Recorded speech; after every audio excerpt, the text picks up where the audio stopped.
I have never, ever had a client who regretted buying the house. Seriously, I racked my brain this week, and I'll get into that in a second. But the reason I was going down this rabbit hole was that I often talk to people who are mad that they didn't buy back when rates were lower, back when prices were lower, back when there was more inventory.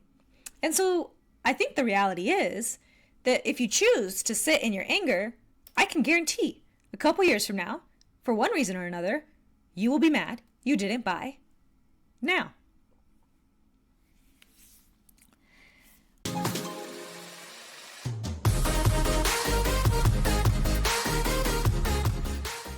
I thought there has to be someone I can think of. It doesn't even have to be for my fault, but that they're mad that they bought a house with me. I literally could not think of a single person who fits this criteria. I was racking my brain like somebody must have gotten a divorce and regretted buying. It gave both partners more options. In the situations that we've had like that, they didn't regret it. Even the guy who lost his job in the pandemic, and let's be honest, if I'm not trying to protect anonymity, this was multiple scenarios. They were fortunate that they were in a house, that they had a fixed monthly payment, and that they could work with their bank on a forbearance. Lost jobs, lost marriages, borrowers who've gotten better jobs and had to move to a different place or could now afford to buy more. They didn't regret buying either. They had options. I swear to God, cannot think of one client over the past 12 years who wishes they didn't buy the house, which is kind of crazy. So I'm going to hold your hand while I say this. Interest rates might not come down. This might be our new normal. And if you want to buy a house, you just have to do it. You should practice saying this to your clients. Are you confident doing so? What kind of response do you think you'll get? We're ending the week pretty flat on mortgage bonds, meaning rates mostly unchanged from last week. On Wednesday, we got hot inflation numbers yet again. Mortgage bonds reacted poorly, interest rates jumped. Then on Thursday, mortgage bonds fully recovered for really no apparent reason because the inflation report we got on Thursday was just mediocre. The economic factors influencing interest rates, specifically the Fed's stance on hiking, cutting, or continuing to pause, are nearly impossible to predict. We can be optimistic about some upcoming changes that could improve interest rates, like the spread between the 10-year Treasury and the 30-year fixed closing. That would be helpful for sure. Another major factor that could improve mortgage rates soon would be the government changing their valuation of gold. Now, what does gold have to do with mortgage interest rates? I was thinking the same thing.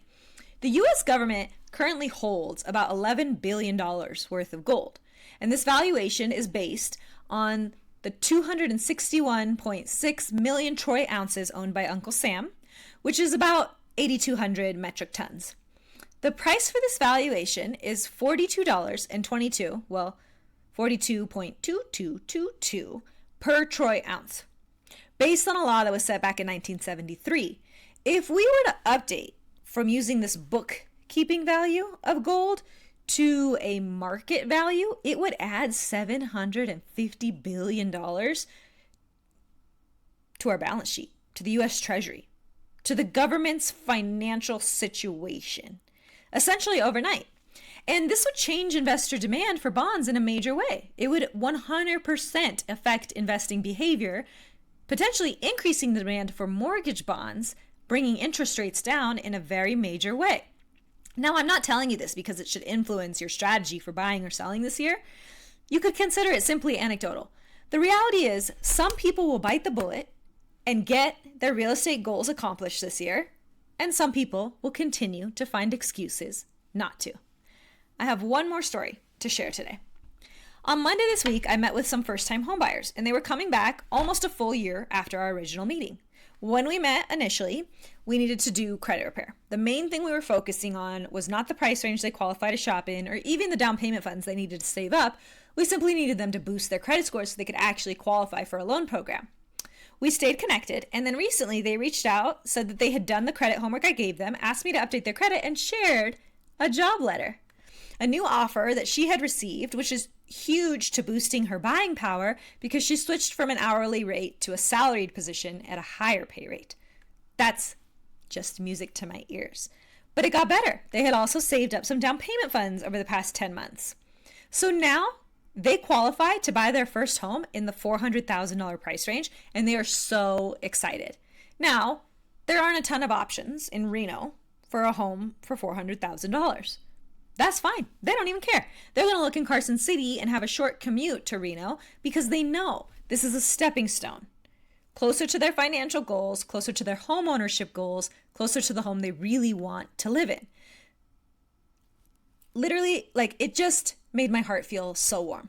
But I immediately went from that meeting into another meeting with another client. This one was on Zoom, and he's super bummed that he didn't buy more house when he bought in 2020, when interest rates were lower. He's doing really well financially.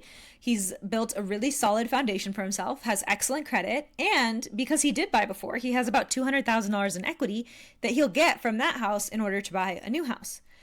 I have a lot of respect for the moves he made and for how detail-oriented he's being in analyzing his budget and his cash flow. But it was quite the juxtaposition because he was feeling really defeated. And by a lot of measurable factors, he's in a much better position than the clients who were sitting in front of me just a few minutes prior.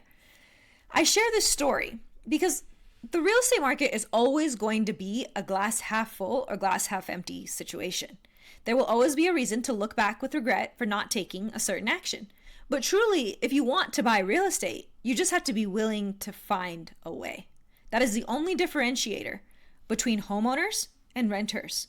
It is the only differentiator between investors and aspiring investors. There are people doing it with less money than you, less income than you, less credit than you. The list goes on and on.